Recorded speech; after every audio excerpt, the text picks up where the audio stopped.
Nossa Senhora, quem é Nossa Senhora? Quem tem alguma palavra para falar sobre Nossa Senhora aqui? Mãe de Jesus, que lindo. Que mais? Isso, quem mais? Nossa Mãe, lindo, maravilhoso. Alguém mais?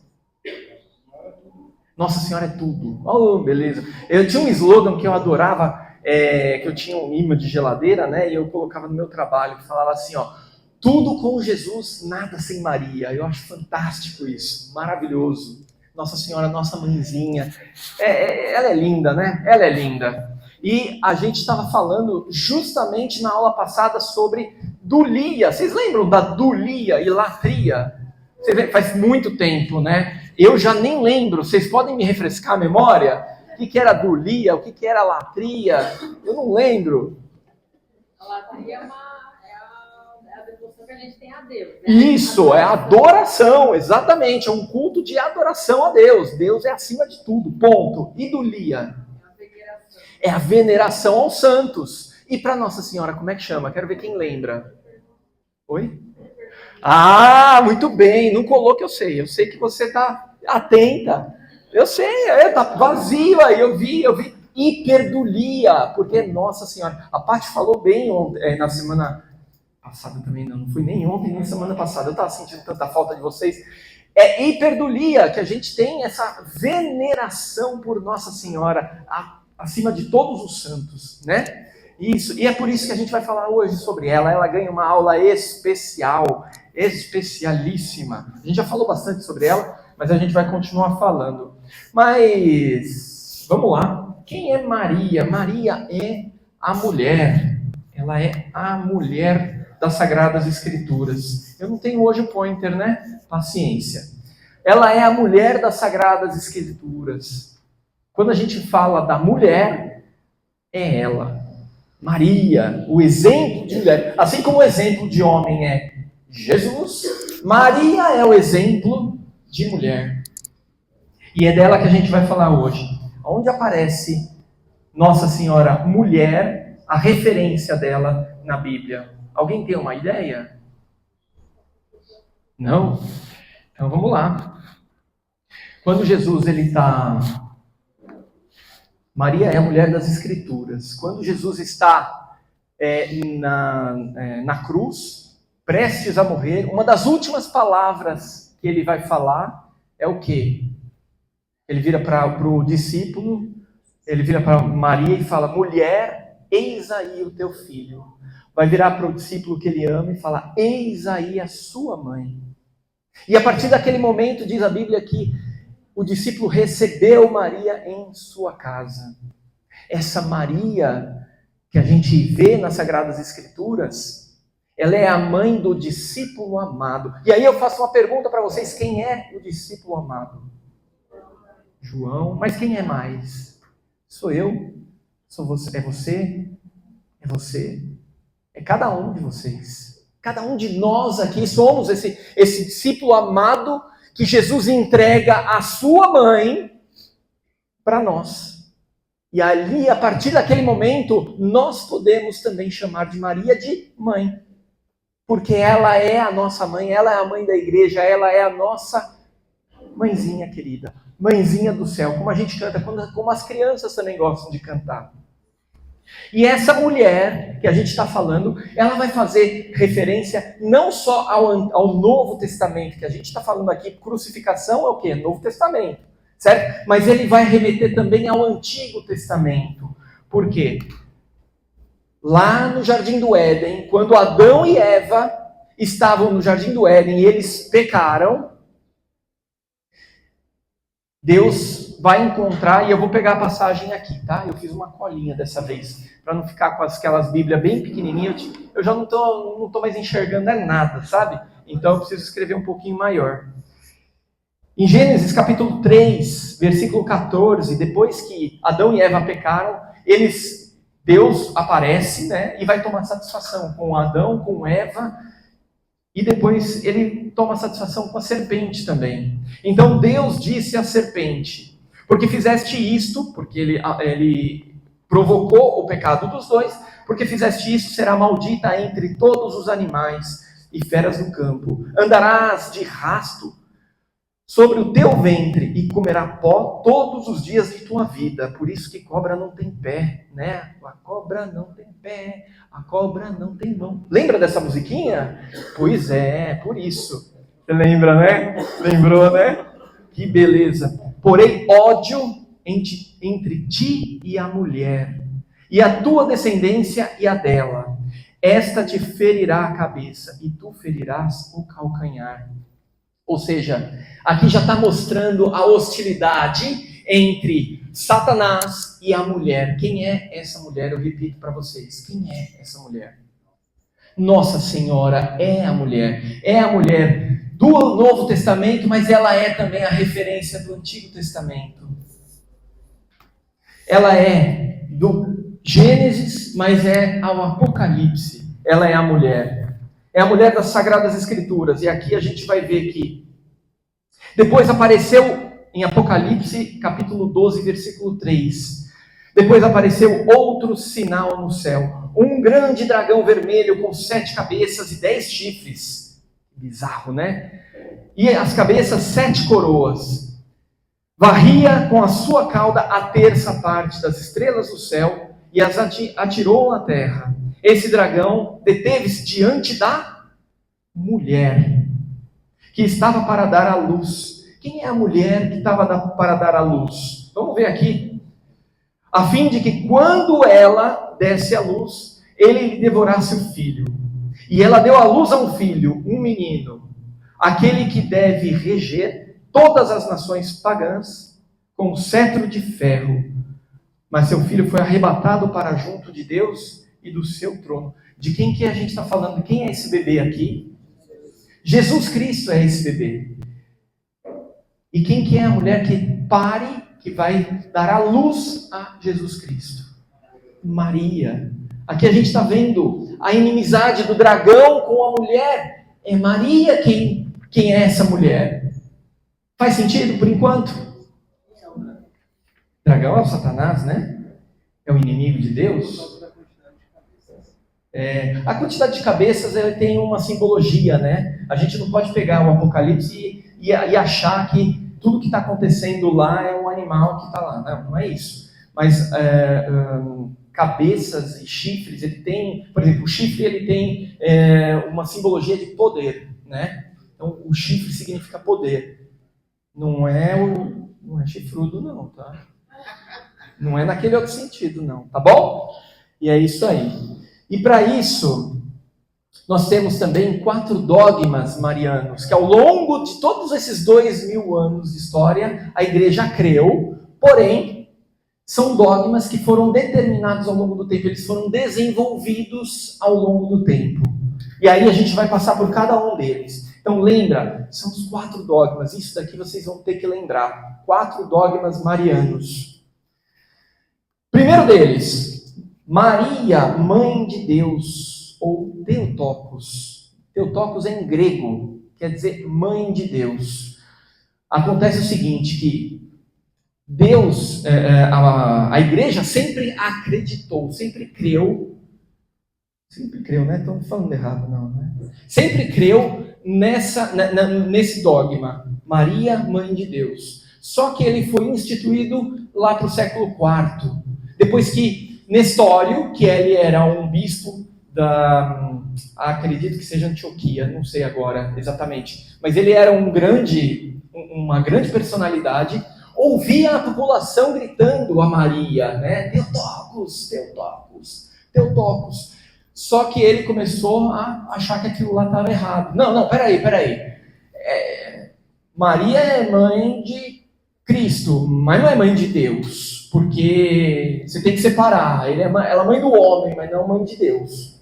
A gente ouve alguma coisa parecida com isso hoje em dia, não ouve? Vocês já ouviram alguma coisa parecida com isso? Já, né? Tem alguns que balançam a cabeça e falam, já ouvi. Né? Então, tudo isso que vocês ouvem aí, principalmente essa pegação de pé com Nossa Senhora, já coisas muito antigas já, viu? Nestório, sabe de que século que ele é? Século IV. Século IV. É do segundo concílio chamado de Constantinopla.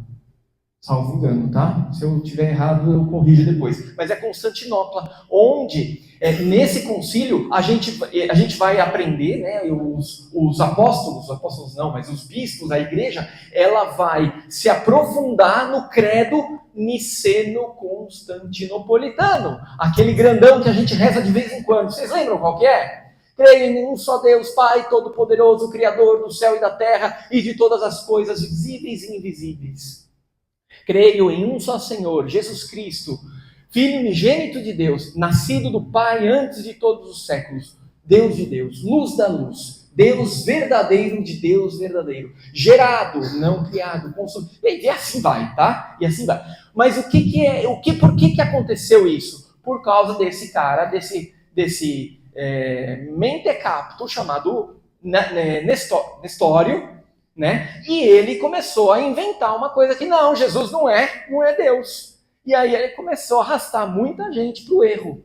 E nessa de arrastar muita gente, o pessoal, opa, peraí, tá dando algum erro aqui. Vamos juntar todos os bispos, vem cá, bispo da Antioquia, vem cá de Roma.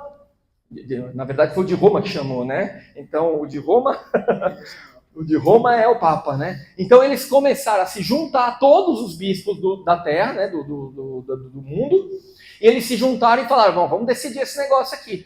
A gente acredita desde sempre que Maria é Theotokos, e a população também está junto com a gente. Agora vem uma história diferente, o que está acontecendo, né? E aí eles vão lá e vão definir, vão esmiuçar um pouco mais daquilo que eles estão vendo para poder proclamar o dogma de Maria Theotokos. E ali a gente parte de uma série de coisas. Primeiro, que a partir de que Jesus é Deus, ele não é uma criatura abençoada, não, ele é Deus. A partir do momento que Jesus é Deus, a partir do momento que a gente tem também a união hipostática, ou seja, ele é 100% Deus e 100% homem, aí a gente vai começar a desenvolver o novelo, né? Vai pegar aquele negócio, vai começar a desmiuçar o nó que deu isso tudo. E aí a gente vai ver que Maria é Theotokos, sim, ela é mãe de Deus.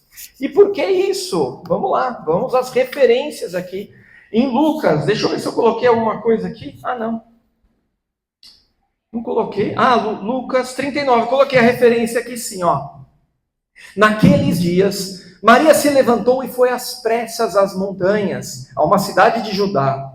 Entrou na casa de Zacarias e saudou Isabel. Isso aqui é Bíblia, tá? Estamos falando, é um pedaço de papel, mas eu tirei da Bíblia. Então, são as referências bíblicas de que Maria é mãe de Deus. Entrou na casa de Zacarias e saudou Isabel. Ora, apenas Isabel, ouvindo a saudação de Maria, a criança que ela esperava, ou seja, era o próprio João Batista, estava dentro do ventre de Isabel com 6 meses, ou 6 meses, né? 6 meses. E aí a criança estremeceu no seu seio. Isabel ficou cheia do Espírito Santo e exclamou em alta voz: bendita és tu entre as mulheres e bendito o fruto do teu ventre. Vocês conhecem essa passagem? Conhece, lógico. É uma passagem bíblica. O Ave Maria, ele é bíblico. O Ave Maria que a gente reza é bíblico. De onde me vem a honra de vir a mãe do meu Senhor? Olha aqui, ó. Isabel, cheia do Espírito Santo, ela proclama que Nossa Senhora, que Maria é mãe do meu Senhor. Mas como que ela sabia disso? Ela não sabia. Nossa Senhora mal chegou até Isabel. Ela chegou e mal falou oi para Isabel. E de repente ela sabe que é mãe, uma criança de 15 anos. É mãe do meu Senhor. Porque Isabel, ela estava inspirada do Espírito Santo. Por isso que Nossa Senhora é Theotokos. Será que essa veneração acaba roubando a glória devida de Deus? Vocês acham que a gente, venerando essa hiperdulia que a gente está falando, essa veneração máxima a Nossa Senhora, será que a gente está roubando a glória de Deus por conta disso? Claro que não. Claro que não, porque assim, se o próprio Deus, se o próprio Jesus Cristo, ele veio para cumprir a aliança do Antigo Testamento, não é verdade? Mas não só cumprir, mas cumprir a excelência, a perfeição. E sim, no Antigo Testamento a gente tinha o quarto mandamento, que era o quê? Já foi? Não foi? Mandamentos? A gente não falou de mandamentos? Quarto mandamento, qual que é? Honrar pai e mãe. Se a gente está falando que ele vai cumprir perfeitamente os mandamentos, a lei antiga, honrar pai e mãe, você acha que ele não ia fazer com que Nossa Senhora fosse elevada ao mais alto grau de idolia, para que a gente pudesse também venerá-la com amor, com muito amor? Claro que sim. Claro que sim. Então, se Deus fez isso, você acha que você, ou eu, ou qualquer um de nós, a gente vai chegar aos pés do que o próprio Cristo fez? Que deu uma posição de destaque para Nossa Senhora? Não. Então, vocês podem amar Nossa Senhora tranquilamente, que vocês jamais vão conseguir fazer aquilo que Jesus mesmo fez, de honrá-la à perfeição. Então, não tenham medo, tá? Não tenham jamais medo. E eu tô falando isso, essa é uma aula muito técnica, em alguns sentidos, que eu vou dar para vocês, porque eu sei que muitos de nós aqui, e eu tô nesse meio, a gente tem influência dos nossos irmãos protestantes.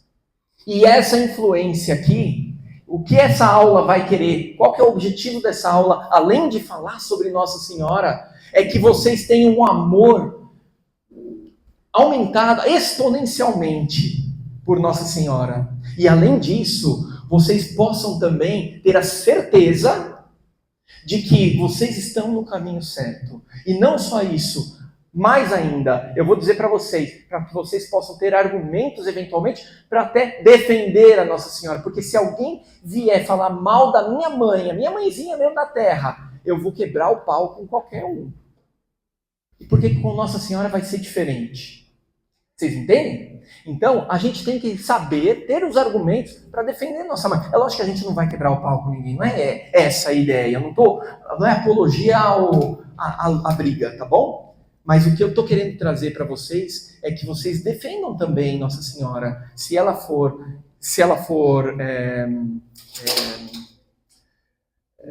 desacreditada, de repente, ou então blasfemada, né?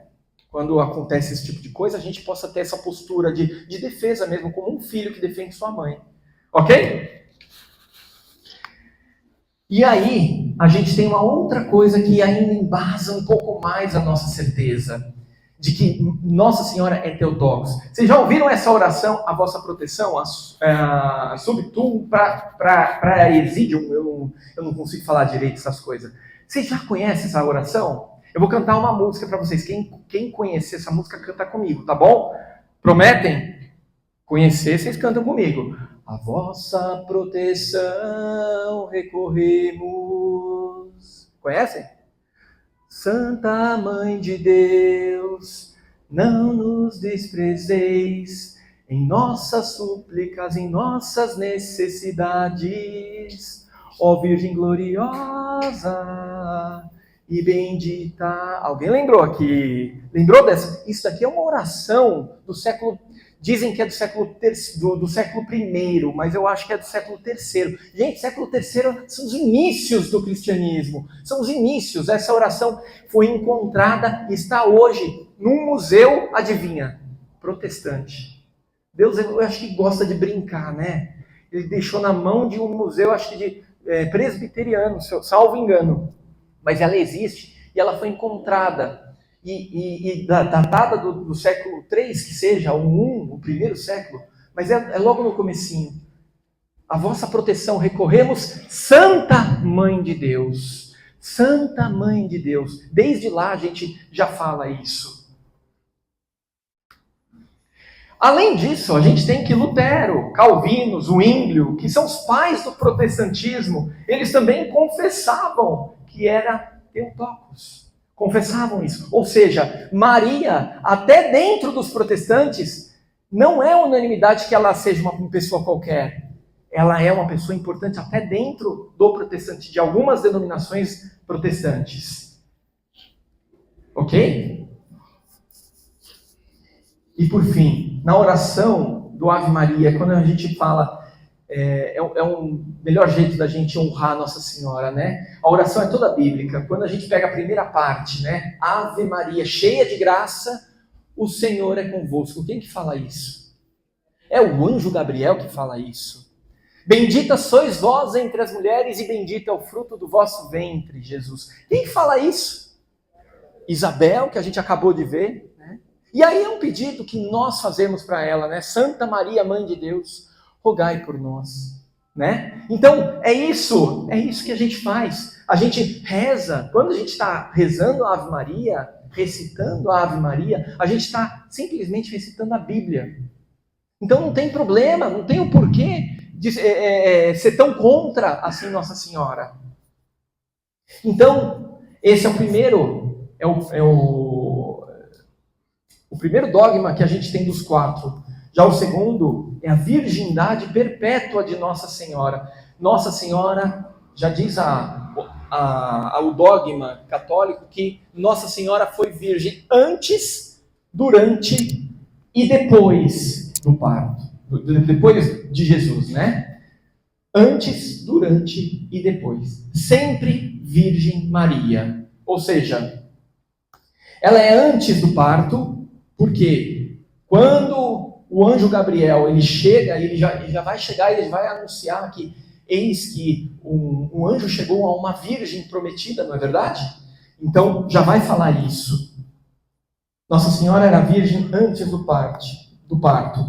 Ela é virgem também durante o parto. E em Isaías, capítulo 7, e São Lucas, capítulo 1... Opa, obrigado.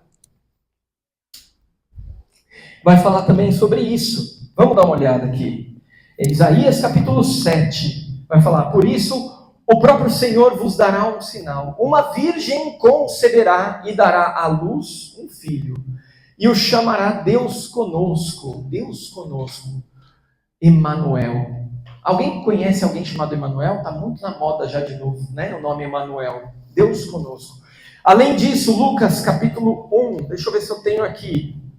Lucas capítulo 1, que é a que a gente acabou de ler, né? De quando o anjo Gabriel ele se apresenta a Nossa Senhora e vai falar todas aquelas palavras bonitas. Não, na verdade não. Desculpa, capítulo 1, 31, exatamente isso. E vai falar todas aquelas palavras bonitas, né? Ave cheia de graça, o Senhor é contigo. Mas ela é virgem depois do parto. Em Ezequiel, capítulo 44, Cântico dos Cânticos também vai falar sobre isso. No livro de Ezequiel vai falar o seguinte: ele conduziu-me ao pórtico exterior do santuário, que fica fronteiro ao oriente, o qual se achava fechado. O Senhor disse: este pórtico ficará fechado, ninguém o abrirá, ninguém aí passará, porque o Senhor Deus de Israel aí passou. Ele permanecerá fechado. Desde o início, desde os primeiros padres, eles já entendiam que esse pórtico fechado era Nossa Senhora. Ali ninguém mais entrará. Só Deus passará, ninguém mais entrará. Além disso, Cântico dos Cânticos vai falar também: és toda bela, ó minha amiga, e não há mancha em ti, não há mancha. Nossa Senhora, ela é comparada muitas vezes com a arca da aliança. A arca da aliança. Que alguém lembra que era a arca da aliança? Não? Quem falou? Boa, isso mesmo. Então, no Antigo Testamento, lá na época de Moisés, quando ele recebe as tábuas dos mandamentos, Deus pede para ele construir, para o povo de Israel construir uma arca, um baúzão grandão, né? Quem viu a Indiana Jones e a arca perdida, né? Não, a arca perdida, não é? Arca da Aliança. Não, é a arca, mas o nome é Indiana Jones e a arca perdida. É perdida, mas é referente à Arca da Aliança, justamente, é referente à Arca da Aliança, em que Moisés ele colocou 3 itens lá. Ele colocou a tábua da lei, colocou o maná, que era o pão, né, que era descido do céu, onde eles se alimentavam durante os 40 anos que eles ficaram no deserto, e também o cajado de Araão, o irmão dele, que era um sacerdote. Então era lá que ficava, e Nossa Senhora, a gente vai ver depois, mas Nossa Senhora, ela era comparada, sempre foi comparada com a Arca da Aliança. E por que isso? Porque, assim como na Arca da Aliança, as pessoas que eram tão sagrada, tão pura e tão sagrada, que ninguém poderia encostar nela, ao passo que aqueles que encostavam morriam. Assim acontecia também com Nossa Senhora. Nossa Senhora é santa. Lembra que a gente falou que Jesus ele veio para dar a perfeição. Ele não veio apagar a antiga aliança, mas ele veio trazer a perfeição. Não é verdade? E aí ele vai ensinar tudo, ele não vai tirar nenhuma palavra do que foi dito, mas ele vai ensinar a perfeição. Maria também, ela veio para essa perfeição, porque assim como a arca guardava esses 3 itens, que é as tábuas, o cajado e o maná, Maria também guardava dentro de si a nova tábua da lei. Quem é a nova tábua da lei? Jesus é o verbo encarnado, não é verdade? O que significa o cajado de Araão? É o sacerdócio, não é? Quem é o sacerdote por excelência? Jesus. Jesus é o sacerdote por excelência. E também tinha o maná que caía do céu, é o pão que caía do céu. Quem é o pão que desceu do céu? Jesus. E quem que guardava tudo isso em seu ventre? Maria. Vocês estão vendo que a gente está trazendo as referências do Antigo Testamento e o pleno cumprimento do Antigo Testamento em Maria, nessa parte em Maria e em Jesus, né? Tudo bem? Aqui também, a virgindade perpétua de Nossa Senhora. Lutero, Calvino e Zwinglio, pais do protestantismo, também confessavam a virgindade de Nossa Senhora. Não tinha dúvida. Não existia dúvida naquela época, no século XVI. E o que dizem sobre esse dogma? O que sempre falam para a gente? E aí eu vou dar alguns triguezinhos, assim, algumas dicas para vocês entenderem. Na Bíblia, em São Mateus, capítulo 13, vai falar o seguinte: não é esse o filho do carpinteiro? Não é Maria, sua mãe? Não são seus irmãos Tiago, José, Simão e Judas? E suas irmãs não vivem todas entre nós? De onde lhe vem, pois, tudo isso? Então, peraí. Se Jesus teve irmão, é porque Maria, ela não pode ser virgem, não é verdade? É isso que vão falar. Só que vamos tentar entender algumas coisas aqui. Isso é importante. Qual que é a resposta católica? Em primeiro lugar, existem 4 significados para a palavra irmão. Primeiro, é o irmão, como a gente entende mesmo, nascido da mesma mãe. Irmão. Também tem uma questão de raça. Os judeus eram irmãos entre si, porque eles eram da mesma raça. Tudo bem? Existe também uma questão de parentesco, primos, sobrinhos, ou seja, quando a gente está falando de primos, sobrinhos e tios e tudo mais, tudo isso são os irmãos de uma mesma tribo. Eles não falavam de família, mas eles falavam de tribo, as 12 tribos de Israel. E aí perguntava assim: Bruno, de qual tribo você é? Eu sou da tribo de Benjamim, ou seja, eu sou da casa de Benjamim, eu sou da família de Benjamim. E eu também sou. Então nós somos irmãos. É isso, é nesse sentido. Mas não necessariamente que eu e ele somos irmãos da mesma mãe. A gente é irmão porque a gente é primo, porque a gente tem uma consanguinidade. Tudo bem? E uma questão afetiva também. Eu vou virar para vocês e vou falar: meu irmão, negócio é o seguinte, eu gosto muito de você e, cara, quando tem laço de afetividade aqui, quando tem amizade envolvida, você vai falar o quê? Você chama ele de irmão, é normal isso. Então, existem 4 tipos Mas a gente vai um pouco mais adiante com isso. Oi? Isso. Exatamente. Cada um tem um estado, vamos dizer assim, né? Muito bem. Além disso, eles vão falar que em Gálatas 1, 18 e 19 vai dizer o seguinte: 3 anos depois, subi a Jerusalém para conhecer Cefas, e fiquei com ele 15 dias. Dos outros apóstolos não vi mais nenhum a não ser Tiago, irmão de Jesus, de novo. E Tiago de novo aparece como irmão de Jesus. Ah não, e você não vai convencer que a palavra irmão toda vez é primo, não é possível, né? Então vamos lá, vamos ver. Quem é Tiago, assim como a gente viu no slide anterior, o mesmo Tiago. A gente tem aqui em Mateus capítulo 10, eis os nomes dos 12 apóstolos. Esse daqui, antes de mais nada, deixa eu apontar aqui. Quem disse que não ia conseguir apontar, hein?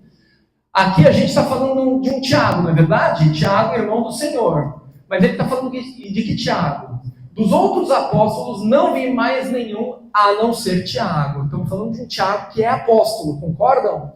Sim. Legal. Então vamos ver quem que é esse Tiago apóstolo. Em São Mateus ele vai falar o seguinte: eis os nomes dos 12 apóstolos. Primeiro Simão, chamado Pedro. Depois André, seu irmão. Tiago, filho de Zebedeu. Então, peraí, primeiro Tiago é filho de Zebedeu, a gente já sabe, mas são 2 Tiagos. Tiago maior e Tiago menor, não é verdade? Como é que chama o filme lá? O The Chosen não fala que tem o Tiaguinho e o Tiagão? É, isso mesmo.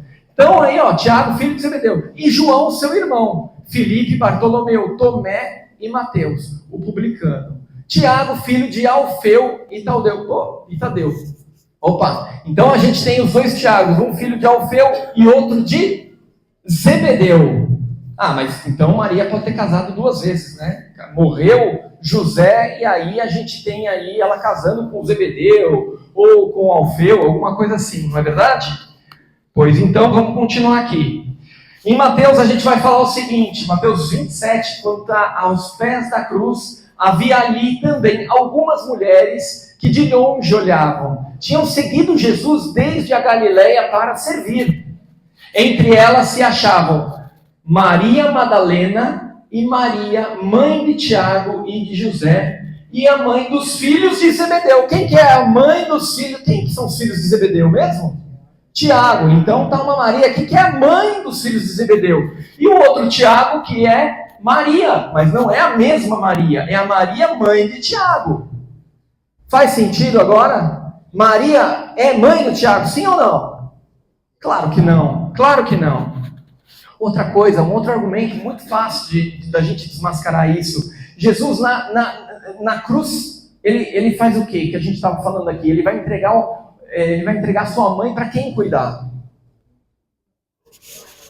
Para o discípulo amado, não é verdade? Se ele vai entregar a última coisa que ele vai fazer, a coisa mais importante, o recado mais importante, que são as últimas palavras dele, ele vai falar, cuida da minha mãe. Se ele tivesse irmãos, não seria normal ele falar, Tiago, pelo amor de Deus, cuida da mamãe aqui? Não é verdade? Não, ele não faz isso, ele entrega para João, para o apóstolo amado, para o discípulo amado. Porque Maria não tinha onde ficar. Se não fosse por João, Maria não tinha quem cuidasse dela. Era Jesus quem cuidava. Ela não tinha filhos. José havia morrido. Mas tem outras passagens aqui que vão revelar tudo, Ivan. Vai falar o seguinte, que em São Lucas, ela deu à luz seu filho primogênito, e ele envolveu em faixas, reclinou no presépio, porque não havia lugar para eles na hospedaria. Então ela teve mais filhos. Se é primogênito, é primeiro de outros. Mas está errado. Vamos ver o porquê, onde está errado isso? Em Êxodo vai falar o quê? Não tardarás a ofender-me as primícias da tua colheita e de tua vindima. Tu me darás o primogênito de teus filhos. Primeiro dos teus filhos. Da mesma forma farás com o primogênito de tua vaca, da tua ovelha. Ficarás 7 dias com a sua mãe e no 8º dia mudará. Vai me dar. O que é isso? 8º dia. Se você tem um filho, 8 dias depois, você sabe se você vai ter mais filhos ou não? 8 dias depois, você vai entregar o seu primogênito, mas esse primogênito não pode ser o único. Ou seja, o primogênito, ele não necessariamente ele é o primeiro de muitos. Ele é o primeiro. Pode ser que a mulher não tenha mais outros filhos, porque depois de 8 dias ninguém consegue engravidar de novo. Concordam com isso? Então, olha só o sentido que a gente está trazendo aqui. Concluímos os dias da purificação segundo a lei de Moisés. Concluídos os dias da purificação segundo a lei de Moisés, levaram-no a Jerusalém para apresentar ao Senhor, conforme o que está escrito. Todo primogênito do sexo masculino será consagrado ao Senhor. Será que Jesus teve irmãos depois de 8 dias do seu nascimento? Claro que não. Claro que não. Aí a gente parte também para o terceiro dogma. O terceiro dogma vai falar sobre a Imaculada Conceição. Quem pode arriscar o que é a Imaculada Conceição? Pelo nome. Imaculada, de onde vem? Boa, perfeito. Você está bem, hein? Desde a semana, de 2 semanas atrás eu estou de olho. Você está bem, eu vou chamar Dom José. E ela nasceu sem o pecado original, ela é imaculada, sem pecado. Ela não tem pecado, imaculada. Quem tem mácula é aquele que peca. O imaculado não tem pecado. E a Conceição, o que é Conceição? Concepção, vem de concepção. Vocês sabiam que a palavra conceito e concepção, ela tem a mesma origem? É uma curiosidade só. Concepção, o conceito é a concepção de uma ideia. Só estou trazendo aqui uma coisa diferente. Conceito é uma concepção, é o nascimento de uma ideia. Concepção é quando o óvulo e espermatozoide do homem, eles se encontram. E aí você é concebido. Cada um de nós foi concebido. Ok? Nossa Senhora também foi concebida. Só que a nossa concepção, diferente de Nossa Senhora, ela teve a herança, a mancha do pecado original. Nós não pecamos, mas quem pecou? Adão e Eva. E essa consequência, ela vem se arrastando, a gente vem herdando isso até os dias de hoje. E como é que a gente faz para livrar isso, Ivan? Surpresa. Aguarde e confie, hein? Aguarde as cenas dos próximos capítulos. Mas tem como a gente se libertar disso. Mas Maria não precisou disso, porque ela não teve pecado original. Ela não teve a consequência do pecado original. Ela foi preservada de toda espécie de pecado. Ou seja, ela não herdou o pecado original, ou seja, os méritos da salvação que Jesus nos deu na cruz foram antecipados no momento em que Maria foi concebida no ventre da mãe. Mas como assim, Ivan? Como assim? Eu quero um voluntário bastante sonado hoje. Quem está sonado? Levanta a mão. Ninguém? Então eu vou pegar você. Vem cá. Você não está sonado, mas vem cá me ajudar. Vem cá. Isso. Desculpa, eu esqueci teu nome. Maiara. Palmas para Maiara. Sobe aqui, ó. A gente vai fazer uma simulação, uma teatralização agora, tá bom? A gente vai andar aqui. Fica aqui. Você vai andar e vai até aqui. Essa é a parte do buraco. Aqui é a parte do pecado, tá bom? Aqui é o nosso buraco. E aí a Maiara vai caminhando, leve e solta. E de repente ela vai cair no buraco. E caiu. Aí vai lá Jesus e puxa ela. Entenderam? Salva ela do pecado. Tudo bem? Vocês entenderam? E com Maria, como é que foi? Vem de novo aqui, ó. Com Maria é como se ela estivesse também caminhando, como a Maiara, só que na hora ele salvou. Vocês entendem que Jesus, ele salva da mesma forma, quer dizer, da mesma forma não, ele salva Nossa Senhora, mas não da mesma forma. Ele salva por antecedência. Ao invés de Maria cair no buraco que nós caímos, que é o pecado, ele vai proteger Nossa Senhora. E ele não vai deixar Nossa Senhora cair. Faz sentido? Tudo bem? Obrigado. Palmas para Maiara.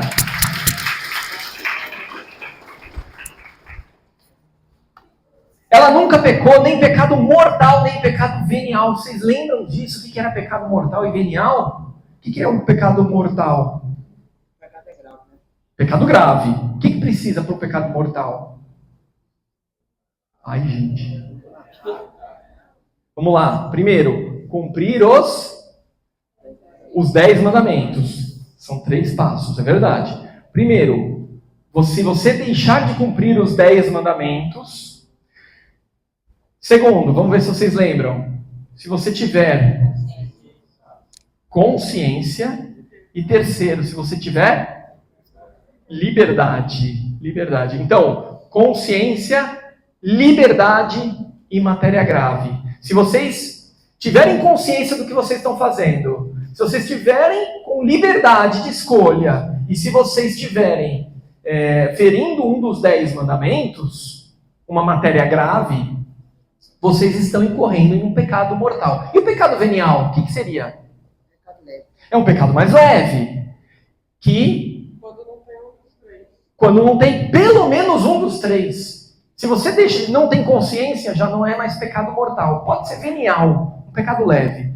Se você não tem liberdade de escolha, já não é pecado mortal. E se você não está ferindo uma matéria grave, já não é pecado mortal. Ele vai ser pecado venial no máximo, mas mortal não vai ser. E aquele pecado venial é aquele que, assim, não acaba, não te lacera, não acaba com a amizade com Deus, assim como o pecado mortal mata, né? Mata a graça, mata a caridade dentro do nosso coração. Mas ele começa a se transformar num vício. Ele começa a viciar a gente, não é verdade? É assim que funciona. Maria não teve nem pecado mortal e não teve pecado venial. Ela estava limpa de tudo. Limpa. E aí, como é que a gente sabe disso? Porque em Lucas 1:28 a gente vê...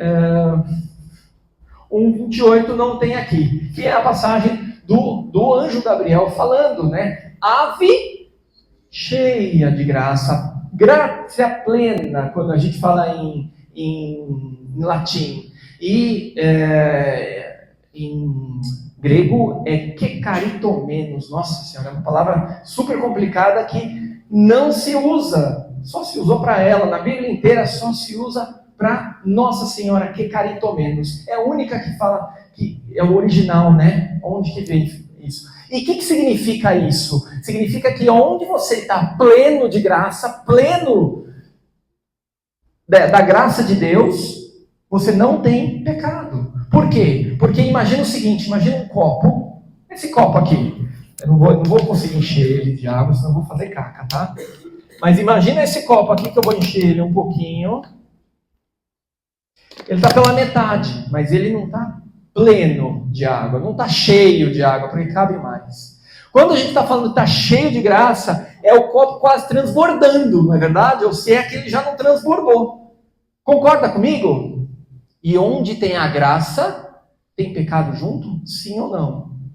Se Maria é cheia da graça, ela pode ter pecado junto? Sim ou não? Não, não pode. Maria, ela não é cheia da graça porque ela é a mãe de Cristo, não é a mãe de Deus, não é por causa disso. Porque o anjo Gabriel, antes do sim de Maria, ele vai falar o quê? Ave, cheia de graça. Você é cheia de graça antes do seu sim. Antes de você ser mãe de Deus, você já é cheia de graça. Onde está cheia de graça, você não tem pecado. Não tem. O Senhor é contigo. O Senhor é contigo. Se o Senhor é contigo, se o Senhor está com Maria, é amizade com Maria. Onde tem amizade, não tem pecado, não tem ruptura. Certo? De onde vem a mim? Não, aí continua. Enfim, Acho que essas duas dá, mas tem uma terceira, mas eu vou pular, tá? Mas assim, vocês percebem que Maria, ela é cheia, plena de graça? E no Cântico dos Cânticos também, que é do Antigo Testamento, vai falar sobre Maria. Olha a referência também. És toda bela, ó minha amiga, e não há mancha em ti. Está falando sobre Nossa Senhora. Já está cantando a bola aqui para Nossa Senhora. Nossa Senhora vai aparecer. Também, no livro de Jó 14, quem fará sair o puro do impuro? Ninguém. Quem fará sair Jesus, o puro, de um borra-botas como eu, de um impuro como eu, ou de qualquer um de nós aqui? Ninguém. Jesus tinha que nascer, fazia sentido nascer, e Deus quis que nascesse de Maria, toda virgem, toda pura, imaculada. Tudo bem? Bom, agora vamos lá, o que estão falando aí desse dogma, né? Vocês acham que eles vão falar bem ou mal de Nossa Senhora aqui? Acho que não muito, né? Ah, não, porque eu li em Romanos capítulo 3 que, com efeito, todos pecaram e todos estão privados da glória de Deus. Então, Nossa Senhora faz parte de todos pecaram. Então, Nossa Senhora também pecou.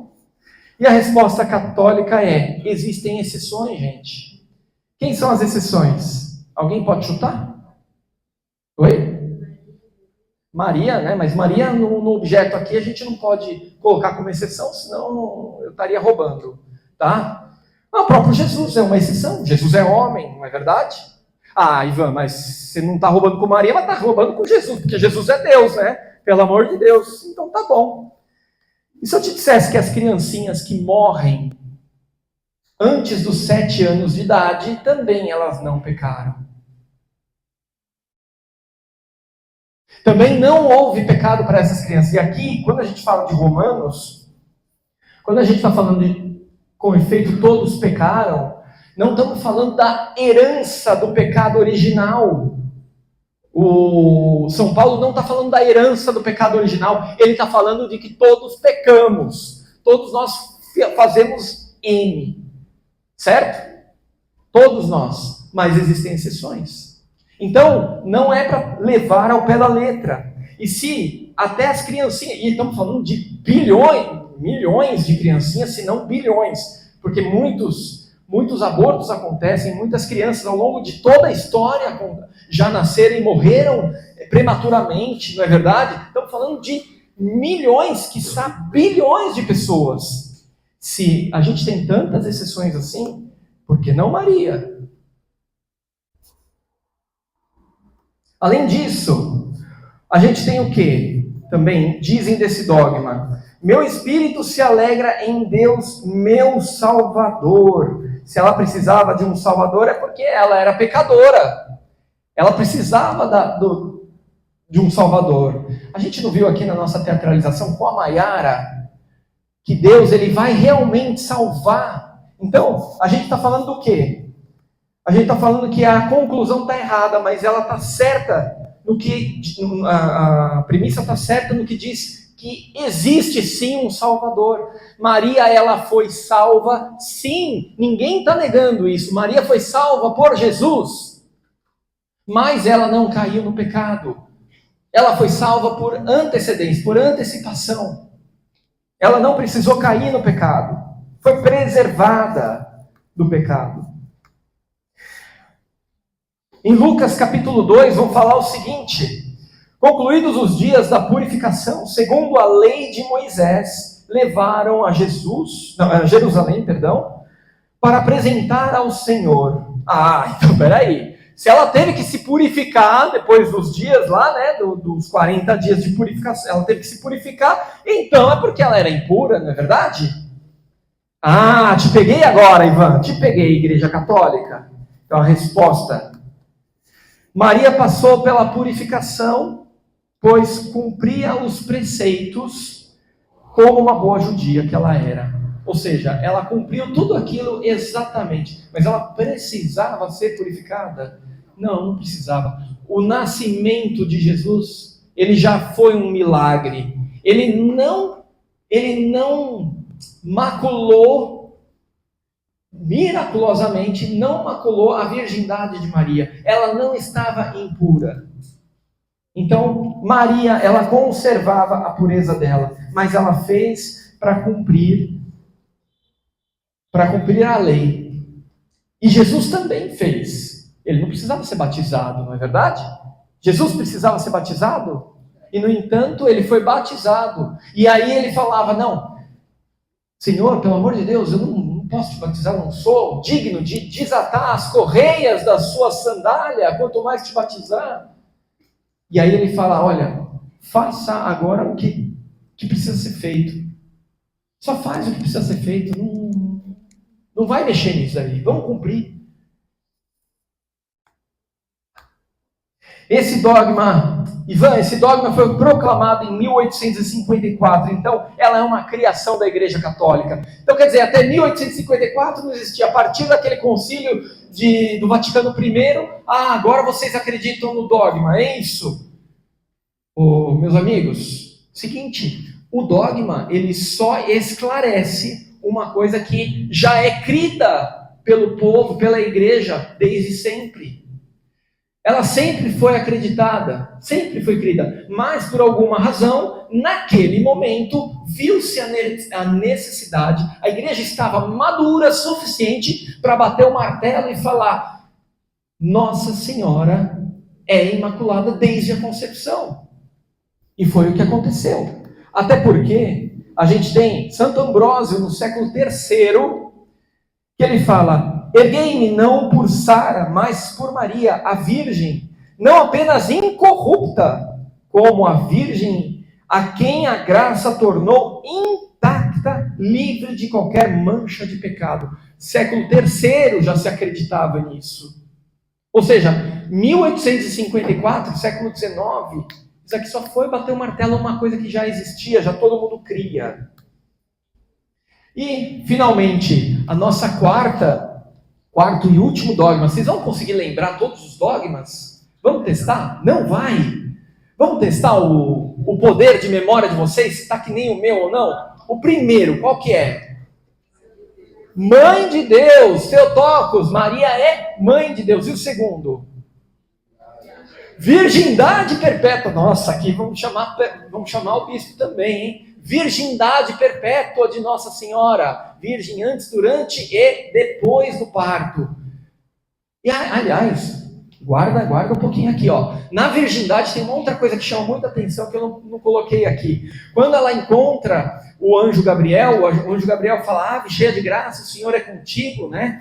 Aí, olha, você vai dar à luz a um menino que vai ser um filho de Deus e vai falar as coisas e tudo mais. E a pergunta que Nossa Senhora faz é qual? Vocês lembram? Como que isso vai acontecer se eu não conheço homem algum? Como que isso vai acontecer? Mas peraí, como que ela não conhece homem algum? Ela não está noiva de José? Não, mas ela era virgem ainda, era só noiva, né? Bom, era casada, mas era um estado de noivado, então beleza. Mas ela perguntaria: não conheço homem algum? Se ela soubesse que ela ia se deitar com José, licitamente, inclusive, né? Porque ela era para ser casada. Não faz sentido a pergunta de Maria.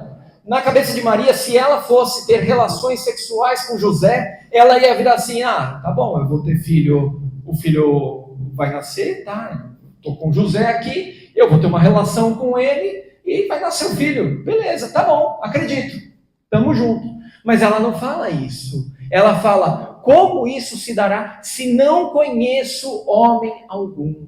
E esse não conheço significa não conheço, não conheci e não conhecerei. Porque senão faria muito sentido ela não falar nada. Tudo bem. Terceiro dogma. Qual que era o terceiro mesmo? Imaculada Conceição. Boa, tá indo bem. E o quarto, finalmente, a Assunção de Nossa Senhora. Olha que maravilha que é a Assunção de Nossa Senhora.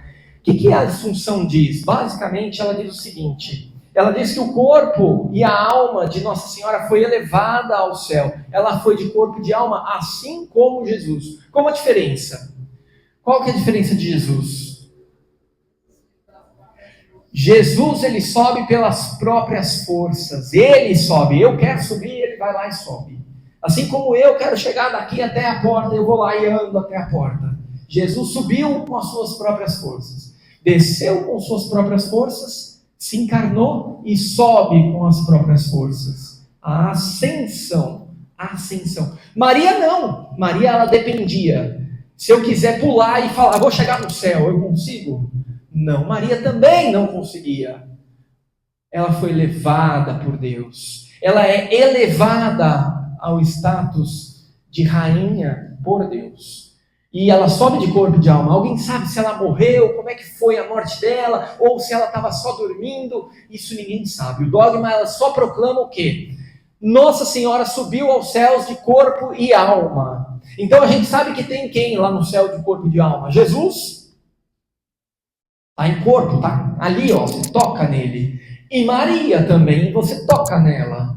Pode ter mais gente? Até pode, mas a gente sabe de 2 pessoas, com certeza. O resto a gente não pode falar, não tem certeza, é melhor nem opinar. Tudo bem?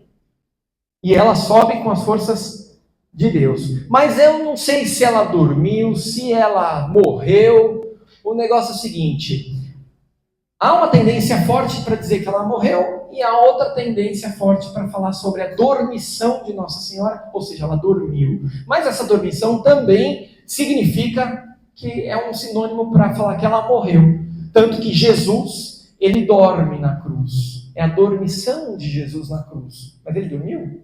Não, ele morreu. Mas isso daqui não é dogma, tá? É só para vocês pensarem em casa depois.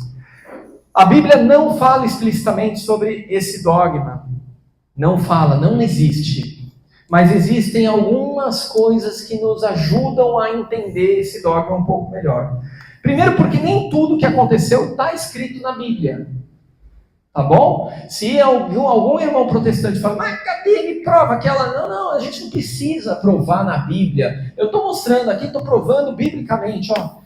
Escrevi um monte para vocês para te dar argumentos, mas eu precisava disso? Não precisava. Não precisava. Mas São João ele vai falar. Tem muitas outras coisas que Deus, que Jesus fez aqui na terra, mas nem tudo será escrito, porque senão não caberia nas bibliotecas do mundo inteiro. Então, só tem o essencial para a nossa salvação. E Nossa Senhora, nesse momento, não precisava. Você levantou a mão, né?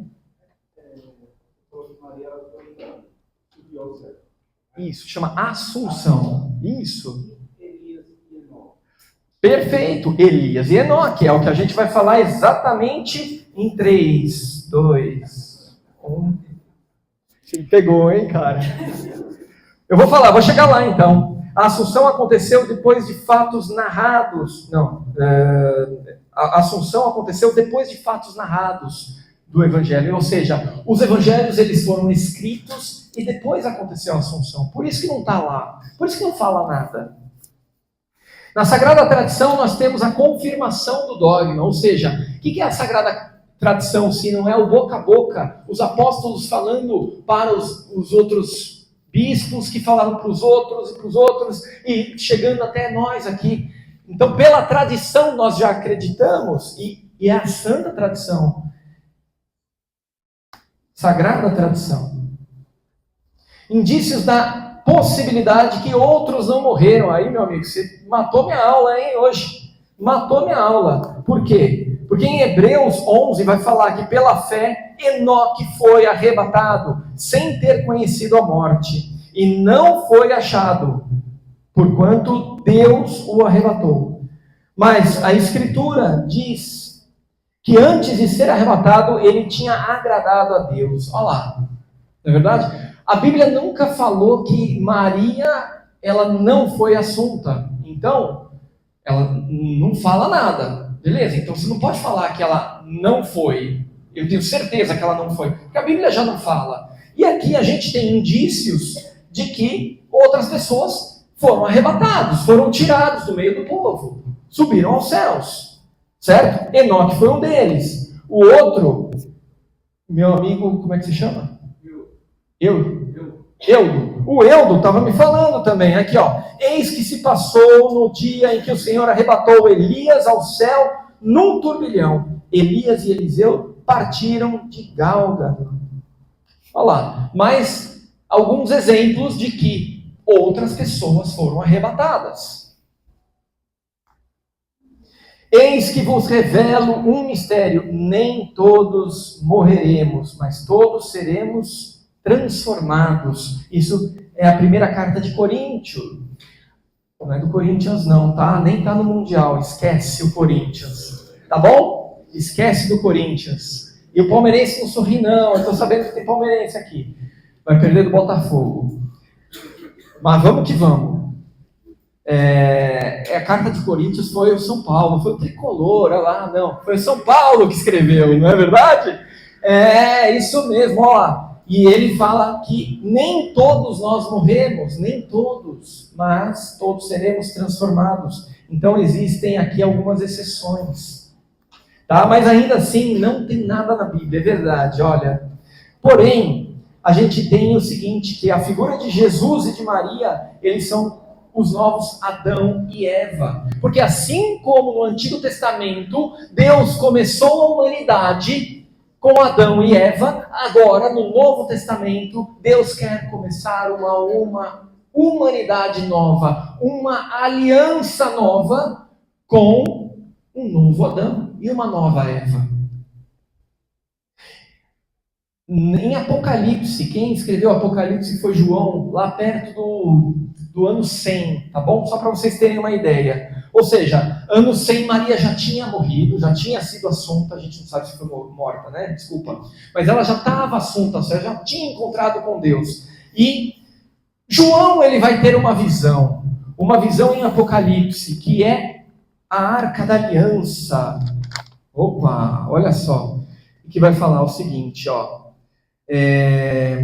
Capítulo 12, né? Apareceu em seguida um grande sinal no céu, uma mulher revestida de sol, com a lua debaixo dos seus pés e a cabeça uma coroa de 12 estrelas. Ela estava grávida e gritava de dores, sentindo as angústias de dar à luz. Eu já li essa passagem para vocês aqui. Imaginem João, já velhinho, com quase 90 anos, ou perto disso e tal, no ano 100 já, e ele tem uma visão de uma mulher que a gente já tinha visto, e essa mulher quem é? Maria, ela é Nossa Senhora, e ele vê aquela mulher lá, do lado de Deus. Então você vê os indícios que já estão acontecendo aqui. Jesus honra sua mãe à perfeição. A gente já falou sobre isso, que é o 4º mandamento. Por isso ela é cheia de graça não só na alma, mas também no corpo, por completo. Ele tinha que redimir a sua mãe por completo, fazia sentido. Se ele vai honrar a sua mãe, ele vai honrar da melhor forma possível. Vamos lá. Vamos subir de corpo e de alma. Bora lá. Cheia de graça significa que ela não sofreu a corrupção do pecado, da morte trazida pelo pecado. Ou seja, Adão e Eva, eles tinham os dons préternaturais, não é verdade? Eles tinham esse dom e um deles era a incorruptibilidade, ou seja, eles não morriam e eles estavam lá. Jesus, quando morre, ele é o novo Adão e ele não peca, ele vence a morte, ele vence o pecado. Com isso, o que acontece? Seu corpo não é corrompido, por isso que ele só passa 3 dias. Se ele passasse mais tempo, ia putrefazer o corpo dele. Assim como aconteceu com Lázaro, que ficou 4 dias, né? Lázaro ficou 4 dias, Senhor, já cheira mal, não tira essa pedra aqui, ó, já está fedendo. Mas Jesus, ele ficou 3 dias, ele não estava ainda sofrendo da corrupção da carne. E assim como Jesus, o novo Adão, não sofreu, fazia sentido Maria, a nova Eva, também não sofrer a corrupção do pecado. Tudo bem? Por enquanto vocês estão entendendo? Está muito difícil. Está mais claro um pouquinho mais sobre Nossa Senhora? Vocês estão amando mais agora a mãezinha do céu? Bem mais, né? Vamos falar um pouquinho sobre os títulos de Nossa Senhora também? Ela é mãe da igreja. Por que ela é mãe da igreja? Porque se Maria é filha de Deus Pai, porque ela é uma criatura, ela é mãe de Deus Filho, porque ela é Theotokos, e ela é esposa do Espírito Santo, porque quem gerou Jesus, quem gerou Jesus, né? Puxa, fugiu a palavra agora, mas exatamente, foi o Espírito Santo. Quem colocou Jesus no ventre de Maria foi o próprio Espírito Santo. E aí, ela é membro da igreja, ela faz parte da igreja, mas ela é, ao mesmo tempo que ela é membro da igreja, ela é a mãe da igreja. Por quê? Só um segundo, só para terminar. Porque quando ela está na cruz, aos pés da cruz, Jesus oferece ela como mãe do discípulo amado. E ela foi recebida pelo discípulo amado. Diga. Ah, sem dúvida. A intercessão de Nossa Senhora aparece principalmente aonde? Nas bodas de Caná. As bodas de Caná são um exemplo típico. Por quê? Porque estava lá Maria e Jesus nas bodas, né? No casamento. E aí acabou o vinho. Putz, acabou o vinho. E agora o que a gente vai fazer? Maria percebeu, né? Estava acabando o vinho, ela percebeu. Ela virou assim, ó, Jesus, tá acabando o vinho aqui, ó. E Jesus vai falar o quê? Mas vocês lembram a palavra antes? Não chegou a minha hora? Que ele fala? Mulher! Olha a mulher de novo aí, gente. Mulher! Não chegou a minha hora. Você acha que ele, Jesus, santo do jeito, 3 vezes santo, você acha que ele ia desprezar? Mas falar, ô mulher, como uma mulher qualquer? Claro que não. Ele está fazendo a referência, ele está ligando os pontos. Mulher, ou mulher do Antigo Testamento, ou mulher do ódio entre Satanás e a descendência de Satanás e a descendência da mulher. Ou mulher, é isso que ele está falando. Não chegou a minha hora. E ela, com toda a caridade, com todo carinho, vira para o servo e fala, faz tudo o que ele te falar. Faz tudo o que ele te falar. Não chegou a hora, mãe, mas não chegou a hora. Eu não vou fazer, eu sou Deus, eu mando. Não, ele obedeceu, né? Ele obedeceu porque ele é um filho maravilhoso. Ele é o exemplo de filho, o exemplo que a gente tem que seguir como filho, como devemos honrar a nossa mãe. E por isso tudo que ela pede, Deus, o Filho, concede. Ela é intercessora, ela é a onipotência suplicante, a gente diz isso. Ou seja, toda a força do mundo. É a única pessoa para quem Deus, ele se desarma e fala, não consigo mais. Eu não tenho forças. Você, Maria, eu não tenho forças. O que eu tenho que fazer? É isso? Então tá, eu faço. Por quê? Porque Deus, ele se derrete por Nossa Senhora. Ele se derrete. Quer falar mais? Não, eu sei que se bate com a igreja evangélica, por exemplo. Eu vim de berço evangélico. 30 anos da minha vida, berço evangélico. E aí, na igreja evangélica fala, ninguém vem ao Pai, né? Jesus fala, ninguém vem ao Pai a não ser por mim. Ninguém vem ao Pai a não ser por mim. E aí, na igreja católica, a gente tem a intercessão de Maria, que a gente pode pedir, a gente pode orar, e ela vai interceder por nós, a pedido de Deus, a pedido de Jesus. Então é uma coisa que confronta muito. Confronta, né? Confronta demais. Confronta. E agora a gente começando a entender um pouco mais. A entender um pouco melhor. E é engraçado isso, porque assim, provavelmente você tinha lá o seu pastor, né? Naquela época, e aí você virava, pastor, eu estou passando por uma dificuldade tremenda. Reza por mim, por favor. E aí ele ia lá, botava a mão na cabeça, posso, com licença? Botava a mão na cabeça e rezava, meu Deus do céu, como é que é agora? What the best of the... Não é verdade? The power, the best, de isso, daquilo. Não é verdade? Ele não fazia isso? E o que é isso? É intercessão. É intercessão. E se o pastor pode interceder por cada um de nós, por que não Maria? Por que não Maria? Qual que é o preconceito com Maria, não é verdade? Eu sei o que é isso, porque eu tenho, na minha família também, eu tenho gente protestante. Então, é normal, e eu falo para vocês, eu sei que muitos de vocês também têm convívio com pessoas da família que são também protestantes, mas eu quero gerar para vocês um pouco mais de amor por Nossa Senhora, a certeza de que vocês não estão no caminho errado, vocês, vai nessa direção que está certo, continue assim. E eu não estou falando para vocês brigarem, mas, gente, vocês estão aprendendo alguns argumentos aqui, e não custa nada. Defenda a mãezinha. Assim como você defende a sua mãe na terra, defende Nossa Senhora também. Vale a pena. Tá bom? A gente fala que Maria é mãe da igreja também. Por quê? Por que ela é mãe da igreja? Porque assim como Cristo, Jesus, ele é a cabeça, não é verdade?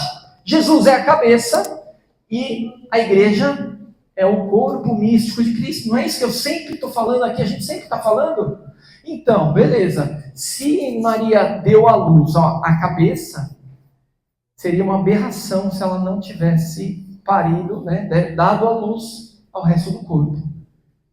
Seria uma aberração uma cabeça ambulante. Toda cabeça precisa de um corpo. E nós somos esse corpo de Cristo. Nós somos esse corpo. Por isso que ela também é a mãe da igreja. Eu quero fazer um vínculo aqui muito interessante, que eu sempre gosto de trazer, que é Nossa Senhora, ela recebe vários títulos, eu não vou conseguir. Só vamos conseguir quando a gente pegar a ladainha de Nossa Senhora e ver título por título dela. Mas uma aqui me chama muito a atenção e eu gosto demais da conta, que é a Arca da Nova Aliança. Sabendo que Jesus não veio abolir o Antigo Testamento, mas levá-lo à perfeição. Isso que eu venho falando para vocês aqui. A Arca de Aliança era o local onde Deus habita no Antigo Testamento. Enquanto no Novo Testamento, Deus habita no ventre de Nossa Senhora. A Arca da Aliança era a coisa mais sagrada, mais santa que existia, a ponto de ninguém poder tocar. Nossa Senhora, no Novo Testamento, ela vai levar a Arca da Aliança à plenitude, à perfeição. E ela é a criatura mais sagrada que Deus fez. E é onde Deus, habita em seu ventre. E aí a gente tem aqui uma comparação bem legal, porque isso aqui eu já falei para vocês, já dei o spoiler. A Arca da Aliança tinha 3 objetos, que eram as tábuas da lei, o maná. Maná é o pão que eles comiam no deserto, e a vara de Araão, que simbolizava o sacerdócio. Da mesma forma, na Nova Aliança, no ventre de Nossa Senhora, tinha o Verbo encarnado, ou seja, a tábua da lei e o Verbo encarnado. O maná e o pão descido do céu, que era o próprio Cristo. A vara de Araão, que era o sacerdote, mas quem que é o sacerdote por excelência é o próprio Cristo. E aqui tem uma série de passagens que eu vou passar bem rápido, mas no Antigo Testamento uma nuvem cobre uma nuvem, ela vai cobrir a Arca da Aliança. E aí vai ter a glória de Deus que enche o tabernáculo. No Novo Testamento, o Espírito Santo descerá sobre ti e a força do Altíssimo te envolverá com a sua sombra. Uma nuvem cobre Nossa Senhora também. A Arca da Aliança, na época, na segunda carta de Samuel, ela vai para as regiões montanhosas de Judá, na casa de... Não é ainda na casa dele, mas ele vai... Davi reuniu de novo todo o escol de Israel, ou seja, 30.000 homens, e pôs-se a caminho com toda a família, indo a Baalé de Judá. Dali, para trazer a arca da aliança de Deus, sobre o qual invocado o nome do Senhor dos exércitos, que se assenta. E da mesma forma, o mesmo paralelo a gente encontra no Novo Testamento com Maria, que vai visitar a sua prima Isabel nas montanhas de Judá. Além disso, de onde me vem a honra de vir a mim, né? Ou seja, Davi, ele falava, naquele dia Davi teve medo do Senhor e disse: como entrará a arca do Senhor em minha casa? Ele se questionava: eu não sou digno da arca entrar na minha casa. Quem que vai falar? Eu não sou digno de receber a mãe do meu Senhor no Novo Testamento. Isabel, ela vai falar a mesma coisa. Temos também aqui, o tempo de permanência que a arca ficou na casa de Obed-edom. Ficou 3 meses, o mesmo tempo que Maria ficou na casa de Isabel, 3 meses. E depois, a gente vê Davi saltar de alegria diante da arca no Antigo Testamento. E no Novo Testamento é João Batista, que no ventre de Isabel, ele salta de alegria. Aí Nossa Senhora volta para casa depois dos 3 meses, assim como a arca da aliança também ela vai voltar depois dos 3 meses para a terra, para a casa de Davi, para o templo. Ou seja, tem também uma outra passagem interessantíssima, que é em Apocalipse. Apocalipse fazia 600 anos que não se via mais a Arca da Aliança. 600 anos que a Arca da Aliança já havia sido perdida. E aí João, com aqueles 90 anos, né? Já estava velhinho, ele vai falar o seguinte: abriu-se o templo de Deus no céu e apareceu no seu templo a arca do seu testamento.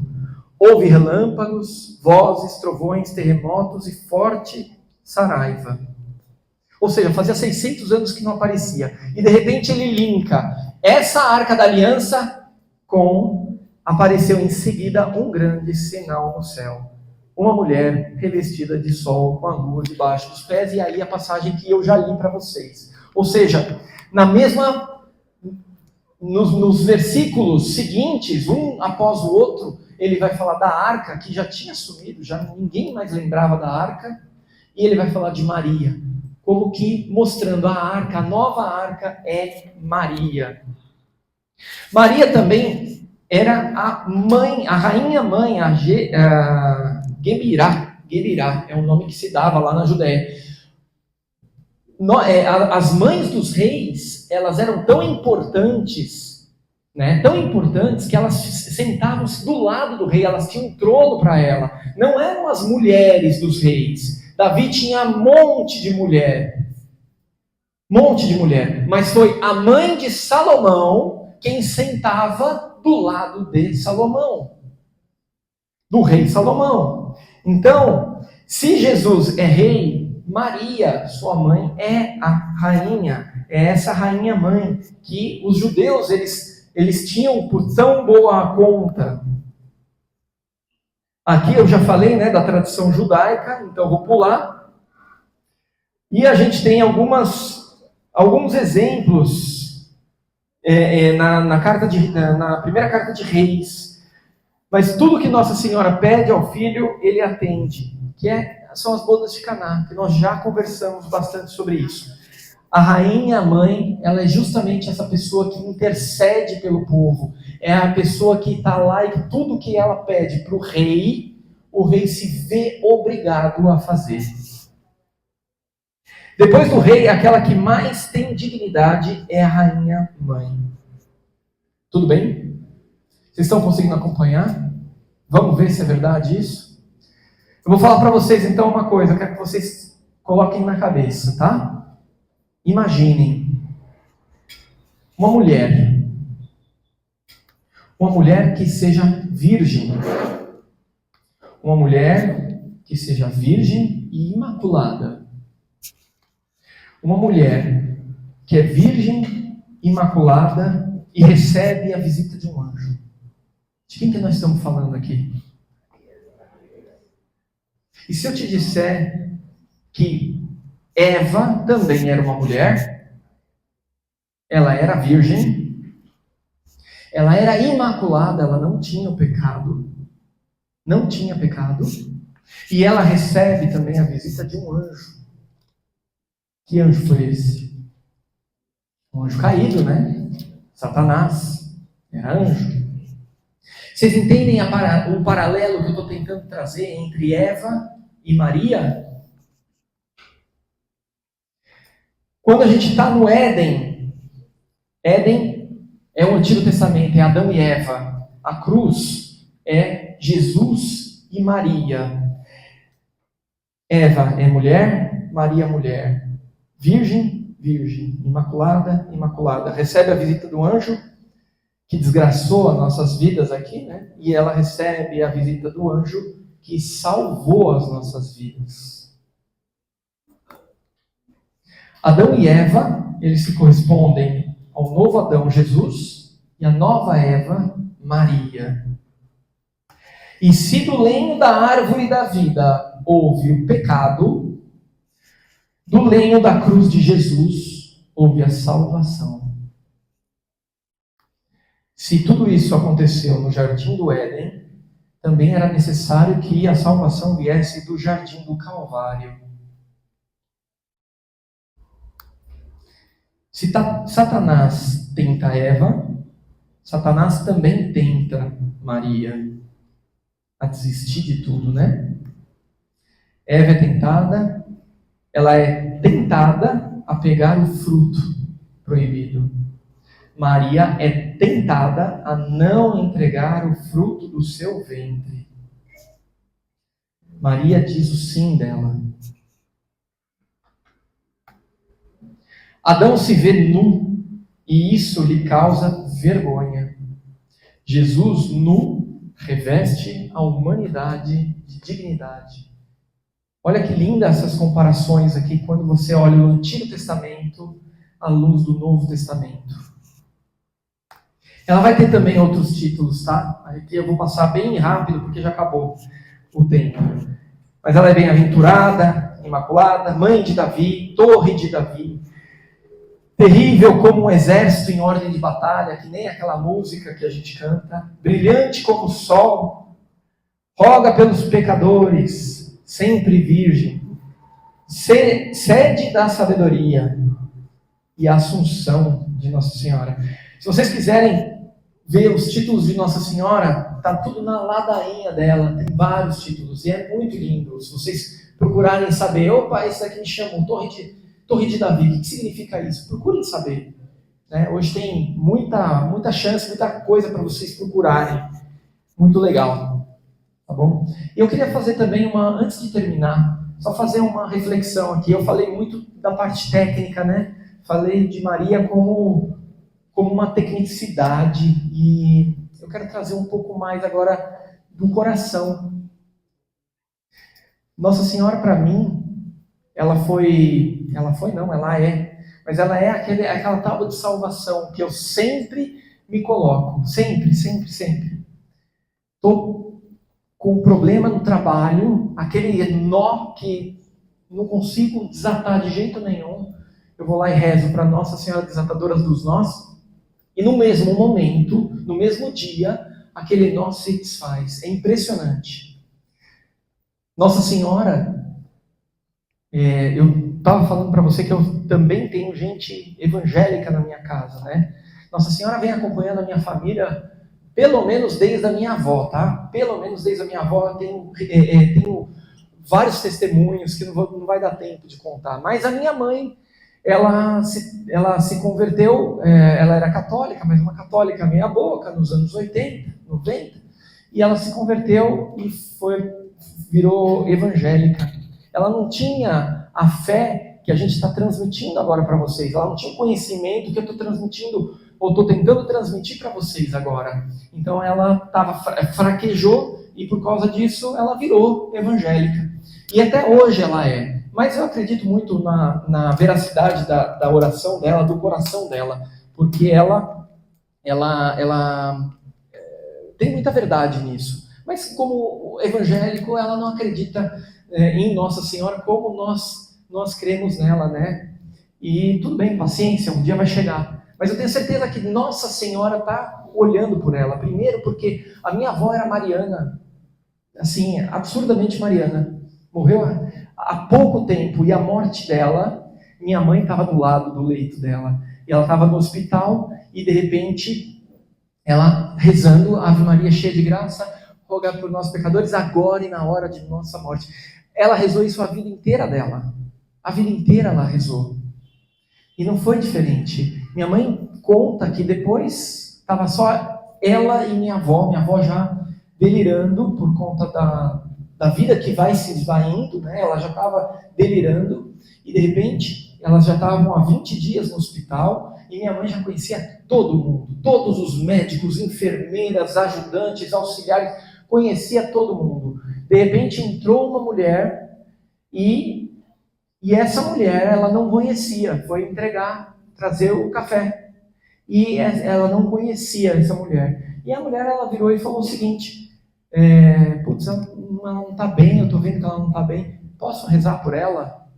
E minha mãe falou: pode, claro, né? E elas começaram a rezar. A Débora que me chamou a atenção depois, né?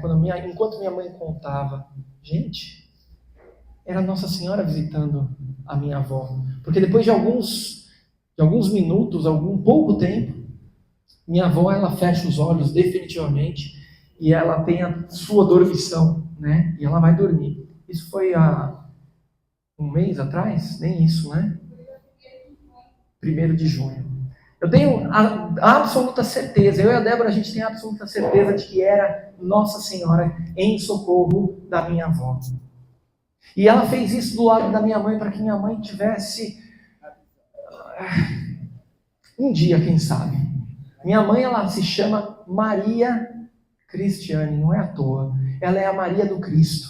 E ela vai chegar o momento dela. Assim como chegou o meu, demorou o meu, mas chegou e o momento dela vai chegar. Assim como o momento dos familiares de vocês também vai chegar. Porque Nossa Senhora, ela é a onipotente suplicante, ela é misericórdia e ela ama cada um de nós como filhos. Porque ela é nossa mãe. Então, sempre que vocês estiverem em dificuldade, sempre que vocês estiverem em algum momento que vocês precisam de ajuda, contem com a ajuda de Nossa Senhora. Não é em vão. Não é em vão.